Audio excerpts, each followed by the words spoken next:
Hello everyone, हमारे online channel में आप सबका बहुत बहुत स्वागत है।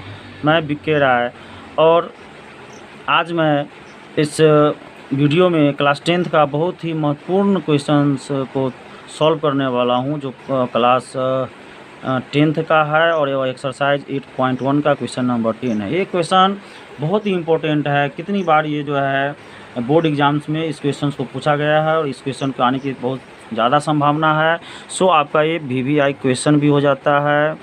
ओके, सो इसको आप यदि समझ लोगे तो बहुत इजीली से आप इस क्वेश्चन को सॉल्व कर सकते हो और आपको एग्ज़ाम्स में बहुत ही अच्छा मार्क्स जो है आ पाएगा। तो इस तरह का ही वीडियो पाने के लिए यदि हमारे चैनल पे आप नए हो तो चैनल को सब्सक्राइब कर ले और बगल के बेल आइकन को प्रेस कर ले, ताकि जो भी इम्पोर्टेंट वीडियो बने उसका नोटिफिकेशन आपको जल्द से जल्द प्राप्त हो और आप उसका लाभ उठा सकें। तो चलिए अब बात को आगे नहीं बढ़ाते हुए हम लोग क्वेश्चन के सलूशन की ओर चलते हैं। सबसे पहले हम लोग क्वेश्चन को पढ़ते हैं और क्वेश्चन को पढ़ के समझने का प्रयास करते हैं कि क्वेश्चन है क्या। ये जो क्वेश्चन कह रहा है कि एक ट्रायंगल PQR में जिसका कोण Q जो है वो समकोण है। एक ट्रायंगल है PQR जिसका कोण Q समकोण है, ठीक है। और उसमें दिया है कि PR + QR = 25 सेंटीमीटर है, यानी दो साइड को ऐड करते हैं तो 25 के इक्वल में आता है और PQ की वैल्यू जो है वो 5 सेंटीमीटर है। तो आपको sin P, cos P और tan P के मान को आपको ज्ञात करना है। तो हम लोग इस चीज़ को जो है सबसे पहले क्या है कि ये ट्रिगोनोमेट्री से रिलेटेड क्वेश्चन है। तो सबसे पहला काम क्या होगा कि हम लोग एक ट्रायंगल को बनाएंगे बाबू। और कौन सा ट्रायंगल बनाएंगे हम लोग?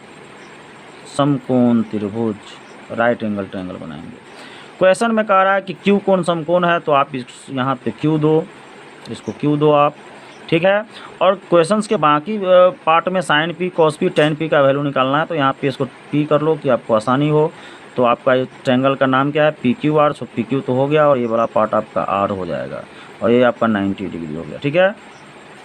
जब यह 90 डिग्री हो गया तो 90 डिग्री के सामने का जो होता है वो साइड आपका H हो जाता है। ये आपका H हो गया और ये जो यहाँ है तो ये P हो जाएगा आपका ये, और ये आपका B हो जाएगा, हो गया ना। अब इसमें एक PQ जो है, ये जो PQ है इसकी वैल्यू मात्र दी गई है 5 सेंटीमीटर। ये PQ का वैल्यू, ये केवल आपका जो PQ है, ये PQ की वैल्यू आपको 5 सेंटीमीटर दी गई है। ये PQ हो गया आपका, PQ की वैल्यू 5 सेंटीमीटर है। सो इसको हम लोग 5 सेंटीमीटर कर लेते हैं। और बाकी कोई साइड नहीं दिया गया है, सिर्फ हम लोगों को दिया क्या गया है? PR + QR = 25 सेंटीमीटर दिया गया है। तो इसी के मदद से हम लोग ये अन्य जो साइड है उसको हम लोग निकालने का कोशिश करेंगे। हम लोग देखिए कैसे निकालते हैं। तो आपको जो दिया गया है, यानी यहाँ लिख लेंगे हम लोग, दिया गया है। और क्या दिया गया है आपको? PR + QR = आपको दे देगा 25 cm, ठीक है। तो हम लोग क्या करते हैं, QR को इस तरफ रख लेते हैं और PR को इधर ले आते हैं। तो 25 cm माइनस आपका ये PR हो जाएगा। कहने का मतलब ये हुआ, जो QR है, ये जो QR है आपका, इसकी जो ये जो साइड हो गया, ये आपका हो गया इक्वल हो गया 25 माइनस PR के इक्वल में ये हो गया, ठीक है। तो इसमें देखिए क्या हुआ कि ये तो PQ आपको पता ही है, QR आपको जो 25 माइनस PR हो गया और ये PR है ही। यानी इस ट्रायंगल में हम लोग जो है इस रिलेशन का प्रयोग करेंगे। जो देखिए तो लिखेंगे यहाँ हम लोग कि समकोण त्रिभुज PQR में, तो समकोण त्रिभुज PQR में, समकोण त्रिभुज में क्या होता है? कर्ण का जो स्क्वायर होता है वो लंब स्क्वायर जोड़ आधार स्क्वायर होता है। यहाँ भी हम लोग इसको चले लिख लेते हैं, कर्ण स्क्वायर = लंब स्क्वायर जोड़ आधार स्क्वायर। तो कर्ण जो है, यहाँ देखिए कि आपका जो कर्ण है वो क्या है? ये PR है। सो हम लोग कर्ण की जगह पे क्या लिख लेते हैं? PR का स्क्वायर = लंब। लंब देखिए यहाँ पे आपका QR है, ये लंब QR। सो QR का स्क्वायर कर लेते हैं। आधार आप देखिए यहाँ पे PQ है, सो PQ का स्क्वायर कर लेते हैं, हो गया। अब सिंपली क्या करना है, जिसका जो वैल्यू है आप यहाँ पे पुट कर लो। तो PR को तो आप PR ही रहने दो, ये PR का ही स्क्वायर रहेगा, ठीक है।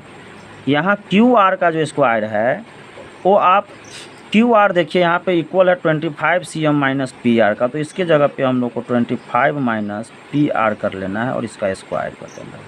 अब प्लस पी क्यू का वैल्यू यहाँ देखो दिया गया है 5 cm, ये है ना 5 cm, तो यहाँ पे आप लोग 5 का स्क्वायर कर लो। इसको हो गया। कितना आसान है देखो, आप बहुत आसानी से समझ जाओगे, थोड़ा ध्यान देते रहो। पी आर का स्क्वायर जब करेंगे तो ये आपका पी आर स्क्वायर हो जाएगा, और यहाँ देखो ए माइनस बी के होल स्क्वायर वाली फार्मूला लग जाएगी। तो ए माइनस बी का जो होल स्क्वायर होता है क्या होता है, ए स्क्वायर, सो 25 का स्क्वायर माइनस 2ab, तो 2 इंटू 25 इंटू पी आर, ये आपका ए हो गया, ये आपका बी हो गया, इस तरह से हो रहा है, ठीक है। प्लस बी स्क्वायर, तो बी आपका पी आर है, सो पी आर का स्क्वायर, और प्लस 5 का स्क्वायर, तो 5 का स्क्वायर 25 हो गया। अब आपका ये हो गया P R square equal to 25 का स्क्वायर करोगे तो 625 हो जाएगा, माइनस 25 गुना ये हो जाएगा 50 पी आर, और प्लस ये पी आर का स्क्वायर हो गया, और प्लस में ये हो गया 25। तो देखो यहाँ भी पी आर का स्क्वायर है और इधर भी पी आर का स्क्वायर है, सो इस पी आर के स्क्वायर से इस पी स्क्वायर को कैंसिल कर लेंगे यहाँ पे हम लोग। देखिए तो इधर तो आपका क्या बचा, इधर तो कुछ बचा नहीं, इधर 0 हो गया। इधर आपका ये 625 और प्लस 25 ये दोनों ऐड होकर 650 हो जाएगा, माइनस यहाँ पे हो जाएगा 50 पी आर। अब क्या करेंगे हम लोग, ये माइनस 50 आर को इधर ले आते हैं, तो ये हो जाएगा 50 पी आर, और इधर आपका हो जाएगा 650। तो आपका जो है ये पी आर जो है, ये पी आर इक्वल टू हो जाएगा 650, और बाई में ये 50 आ जाएगा। तो एक 0 से 0 कैंसिल हो गया, 5 से इसको कैंसिल करेंगे 13 हो जाएगा। इट मीन्स कि पी आर जो है वो हो गया आपको 13 सेंटीमीटर, ठीक है ना। पी आर आपका कितना आ गया, 13 सेंटीमीटर आ गया। तो ट्रायंगल में देखिए जो आपका ये पी आर जो दिया हुआ है, ये पी आर की वैल्यू आपकी हो गई 13 सेंटीमीटर हो गया ये, ठीक है। अब एक चीज़ और है कि क्वेश्चन में क्या कह रहा है ना आपको कि पी आर और क्यू आर, तो इस दोनों का ऐड करने पे 25 हो रहा है, तो इसमें एक यदि 13 हो गया तो दूसरा 12 भी हो जाएगा। तो अब जो है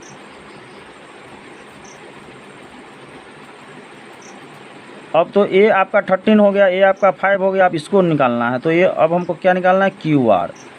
तो क्यू आर की जो है, क्यू आर किसके बराबर है, क्यू आर जब देख रहे हो कि यहाँ पे 25 माइनस पी आर के इक्वल में है, तो 25 और माइनस पी आर की वैल्यू जो है ये 13 सेंटीमीटर आया है, तो 13, तो 25 में से 13 जाएगा तो ये आपका 12 सेंटीमीटर हो गया। तो ये आपका कितना आ गया, 12 सेंटीमीटर आ गया। देखिए अब आपको इसमें तीनों साइड पता चल गया, ये 5 सेंटीमीटर हो गया, ये 13 सेंटीमीटर हो गया, और ये 12 सेंटीमीटर हो गया। तो अब हम लोग को बाकी जो भी हमको यहाँ क्वेश्चन में जो निकालना है, sine P, cos P, tan P, ये बहुत ही ईजिली से हम लोग निकाल लेंगे, क्योंकि तीनों साइड तो हमको पता चल गया। तीनों साइड जब आपको पता चल गया तो अब हमको निकालना है पता साइन पी। तो साइन पी, तो देखिए जब P यहाँ पे है तो इसके सामने वाला P होगा, और ये B हो गया और H हो गया। तो साइन P इक्वल टू क्या होता है कि यानी साइन थीटा इक्वल टू हो जाता है P बाई H। तो P जो है आपका है क्यू आर, अब बाई H है आपका पी आर, सही है ना। देखिए यहाँ पे क्यू आर और पी आर, तो क्यू आर की वैल्यू कितना है, 12 सेंटीमीटर। सो हम लोग क्यू आर की वैल्यू 12 सेंटीमीटर और पी आर की वैल्यू 13 सेंटीमीटर। सो हम लोग क्या लिखेंगे, 12 सेंटीमीटर और बाई में 13 सेंटीमीटर। सेंटीमीटर से सेंटीमीटर को क्रॉस कर दो तो आपका 12/13 आ गया। अब इसी तरह से साइन पी के बाद आपको क्वेश्चन में क्या निकालना है, कॉस पी की वैल्यू। तो कॉस पी, तो कॉस थीटा इक्वल टू हो जाता है बी बाई एच। तो बी जो है आपका हो जाएगा पी क्यू हो जाएगा, बी पी क्यू, और एच आपका हो गया पी आर। तो पी क्यू की वैल्यू यदि फिगर में आप देखते हो तो पी क्यू की जो वैल्यू है वो 5 सेंटीमीटर है, और पी आर की वैल्यू आपका 13 सेंटीमीटर है। सो हम लोग क्या करेंगे यहाँ कि ये आपको पी क्यू की वैल्यू जो है 5 सेंटीमीटर और बाई में 13 सेंटीमीटर। तो सेंटीमीटर से सेंटीमीटर कैंसिल हो गया, सो आपका आ गया क्या 5/13। और लास्ट में आपको क्या निकालना है, tan p निकालना है। तो चलिए हम लोग लिखते हैं tan p। तो tan p जो है, tan p इक्वल टू हो जाता है p बाई बी। तो P आपका हो गया QR और B जो हो गया आपका PQ। तो QR का वैल्यू फिगर में देखोगे हम लोगों ने निकाला है 12 cm बाई PQ का वैल्यू हम लोगों ने निकाला है 5 सेंटीमीटर। तो सेंटीमीटर सेंटीमीटर कैंसिल हो गया तो आपका क्या बचा 12/5। तो यही 3 जो है इसका आंसर हो गया। ठीक है, देखिए कितना ईजिली जो है क्वेश्चन सॉल्व हो गया। और उम्मीद है कि वीडियो आपको अच्छा लगा होगा, क्वेश्चंस अच्छे से समझ गए होंगे। यदि एक बार में नहीं समझ में आएगा तो वीडियो को आप दोबारा समझने का प्रयास करें, और फिर भी नहीं समझ में आया तो आप हमें कमेंट बॉक्स में लिखिए कि कहाँ क्या प्रॉब्लम है, मैं वहाँ पे इसका सॉल्यूशन करूँगा। So thanks for watching all of you. Okay, thanks.